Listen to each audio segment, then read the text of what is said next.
itu ada 4, yaitu pelayanan posyandu, posbindu, poskesdes, kemudian poskestren.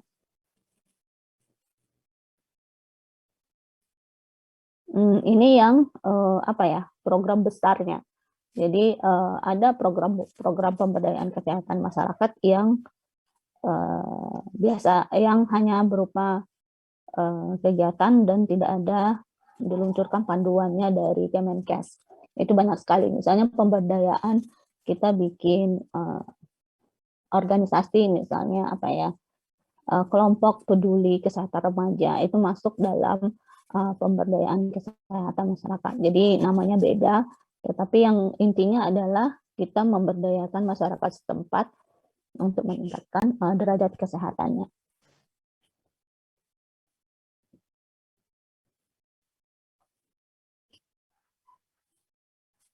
Masuk ke posyandu. Posyandu mungkin udah sering ya kita lihat, biasanya memang isinya adalah tentang ibu dan anak. Jadi peserta posyandu pun biasanya ibu dan anak, terutama ibu yang memiliki anak di bawah 5 tahun.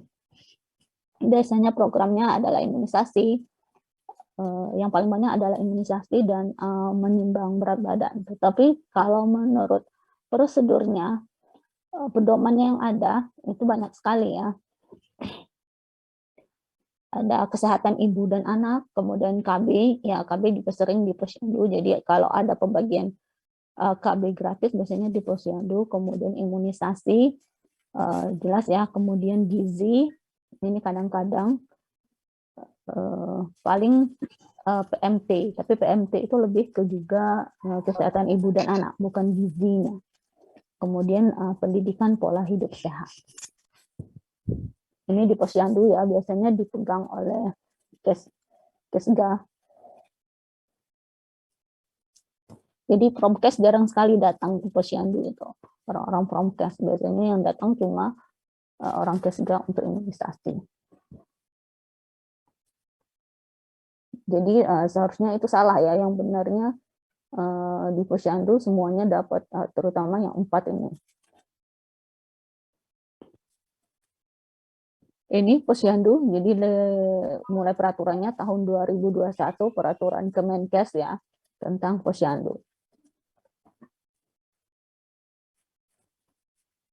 Ini ya, tujuan khusus posyandu yaitu pelayanan gizi. Jadi dia boleh menanyakan tentang gizi secara keseluruhan di posyandu. Kemudian pemantauan ibu hamil dan nifas. Jadi bukan hanya di bidan desa, di posyandu juga bisa. Kemudian pertumbuhan anak, kemudian remaja dan lansia. Jadi seharusnya remaja juga datang di posyandu, lansia juga datang pas posyandunya buka. Kemudian imunisasi, KB, dan perilaku hidup sehat.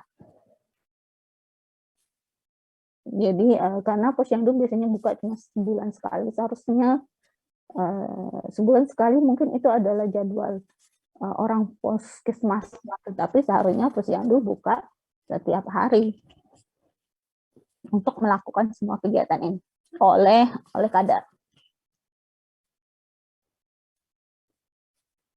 Kemudian kita masuk ke posbindu, pos binaan terpadu. Ini tuh lebih ke PTM. Jadi biasanya sering diklaim oleh orang EPID ya. Tetapi tidak mesti orang EPID, karena faktor risiko PTM enggak hanya EPID gitu. Ada olahraga, makan sayur dan buah, itu faktor risiko PTM. Jadi ditulisnya di sini yang ikut posbindu itu usia di atas 15 tahun. Tetapi sejauh ini masih lansia saja. Jadi posbindu buka gitu. Tapi yang datang masih lansia. Seharusnya dari usia 15 tahun udah datang ke posbindu PTM. Jadi dia mengecek tekanan darah, kemudian konsultasi gizi, kemudian menimbang berat badan, deteksi PTM. Kemudian untuk yang terbaru, itu malah usianya adalah mulai dari 10 tahun. Jadi untuk yang baru PTM itu yang berisiko dari usia 10 tahun. Yang paling penting kalau dari PTM adalah obes ya. Jadi terdeteksinya obesitas karena dari situ muncul banyak komplikasi PTM.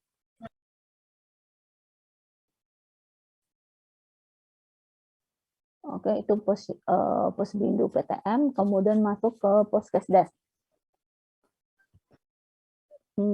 Poskesdes ini cangkupannya lebih luas ya, dia bukan hanya tadi itu hanya promotif dan preventif saja. Kalau Poskesdes ini dia masuk kuratif dan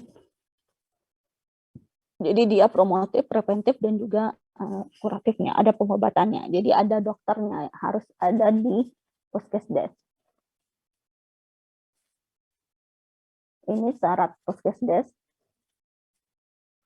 Desa atau kelurahan yang tidak terdapat sarana kesehatan. Jadi Poskesdes itu lebih ke tidak resminya posyandu gitu. Jadi daerah-daerah terpencil yang susah akses untuk Poskesdes,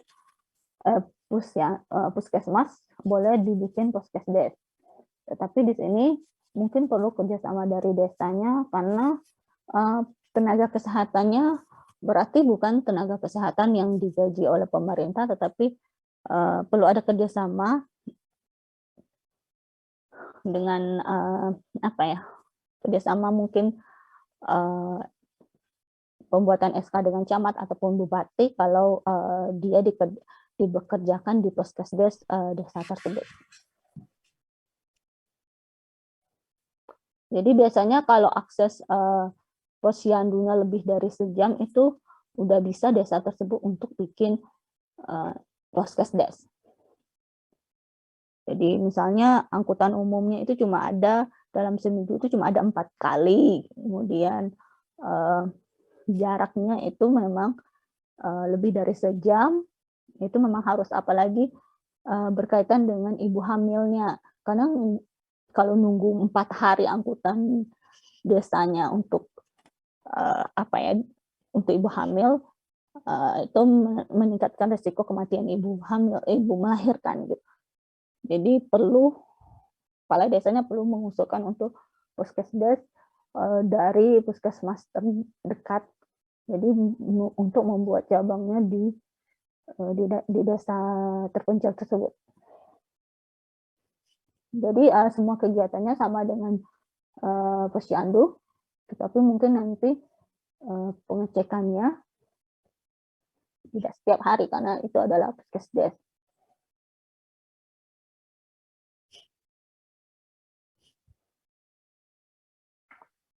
Ini ya untuk Poskesdes. Jadi ini benar-benar kalau benar-benar untuk pelaksanaan Poskesdesnya itu kadernya mungkin banyak, enggak sekedar 5 kader untuk pelaksanaan Poskesdesnya. Kalau biasanya setiap yang tadi yang di atas biasanya ada 5 kader ya.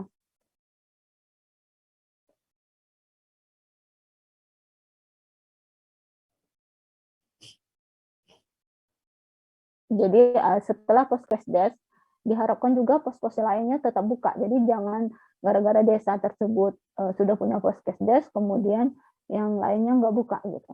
Jadi boleh namanya Poskesdes, cuma minggu ini kita adakan posyandu, minggu depannya diadakan Posbindu, kemudian lainnya gitu. Jadi bisa dimasukkan posyandu dan Posbindu sebagai program Poskesdesnya. Karena di sini ada pembentukan jaringan UKBM. Jadi salah satu bentuk UKBM itu juga adalah posyandu dan juga Posbindu.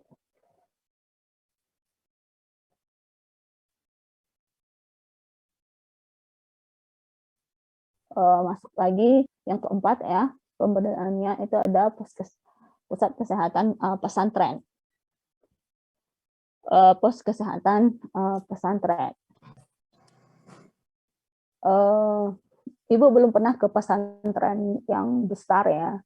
yang uang SPP-nya di atas 100.500, Ibu udah beberapa kali ke pondok pesantren yang dibawa uang SPP-nya itu, uang bulanannya itu cuma di bawah 1 juta dan benar-benar nggak layak. Jadi rata-rata hampir nggak layak untuk dihuni 24 jam karena pesantren 24 jam, jadi faktor dari uang SPP per bulannya pun juga di bawah 1 juta. Jadi memang diharapkan memang sih pos kesehatan pesantrennya jalan. Itu akan sangat membantu dengan biaya sekolah yang rendah, tetapi kesehatannya tetap bisa higien, tetap bisa keselingnya tetap jalan, terutama air bersih. Itu makanya keluarlah peraturan pos kesehatan pesantren. Karena banyak sekali penyakit di pesantren itu cuma nggak bisa didata. Jadi untuk penelitian kita skat juga karena nggak ada datanya. Mereka banyak sakit tetapi biasanya dipulangkan. Jadi pesantrennya dipulangkan dan anak pesantrennya itu berobat dengan daerah tempat tinggalnya. Padahal itu kasusnya di pesantren. Jadi kalau berapa kasus di pesantren tentang penyakit diare itu 0. Berapa kasus penyakit kulit di pesantren itu 0 karena tidak ada datanya gitu. Padahal itu udah rahasia umum, penyakit kulit terbesar itu di pesantren. Karena mereka hidup 24 jam dan memang walaupun sudah kita sosialisasi sangat sulit untuk meyakinkan agar tempat tidurnya harus higien. Bukan berarti harus mahal, yang penting adalah harus bersih. Penumpukan kasur, kemudian besar jendela, itu kan sebenarnya tidak membutuhkan biaya gitu.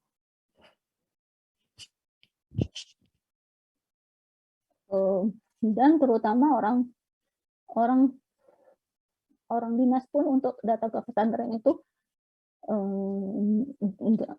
bukan prioritas. Jadi pertama mereka juga nggak dapat cara mudahnya untuk meningkatkan keselingnya. Kemudian persepsi mereka juga masih kesehatan itu mahal gitu. Jadi masih nomor sekian untuk kesehatan di pondok pesantren. Terakhir ada penelitian kakak tingkat kalian di pesantren seberang. Itu kunjungan dari orang puskesmasnya itu cuma sekali tentang pembentukan puskestren. Sudah itu nggak ada lagi gitu. Jadi memang cuma dikasih tahu pondok pesantren harus punya puskestren. Oke, bagaimana sistemnya? Boleh digabung dengan UKS. Selesai gitu. Dan nggak ada upaya pemberitahuannya, programnya apa, kemudian juga nggak ada survei pondok pesantren ini yang keselingnya yang mana yang mau diperbaiki.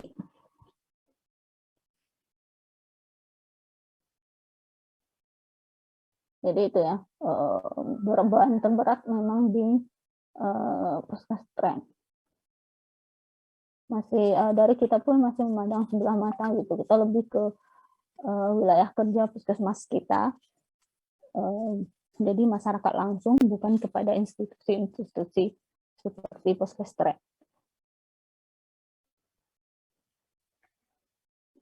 Kalaupun ada program pun kita lebih ke SD, SMP, SMA dibandingkan ke pondok pesantren. Yang pertama mungkin lebih ke di pondok pesantren terlalu banyak peraturan gitu.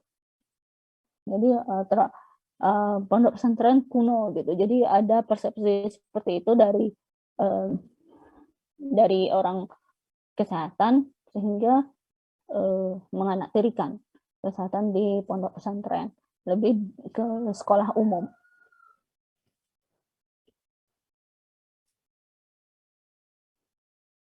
Itu ya, jadi untuk puskestren ini hampir 100% nggak jalan, cuma pendataan aja. Berapa banyak pesantren yang punya puskestren? Itu 100%. Kalau dicek berapa yang jalan, itu 0%. Jadi diharapkan kalian kedepannya mungkin bisa untuk menelitinya ataupun segala macam untuk ngasih info ya. Kalau post-pesantren itu enggak sejam itu, enggak semahal itu. Kalau dijalankan malah itu membantu pondok pesantrennya.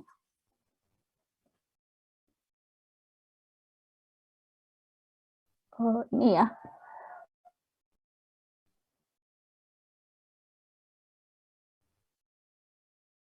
Masih sama sih seperti yang umum, meningkatkan pengetahuan. Jadi benar-benar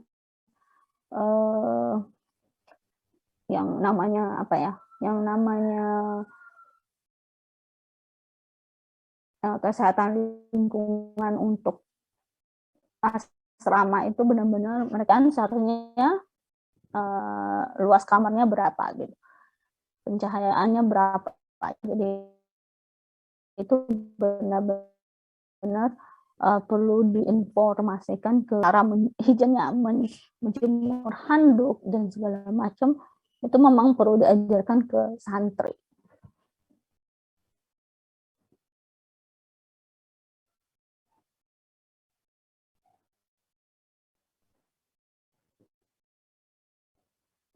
Sebenarnya Puskesmas hampir sama dengan UKS ya.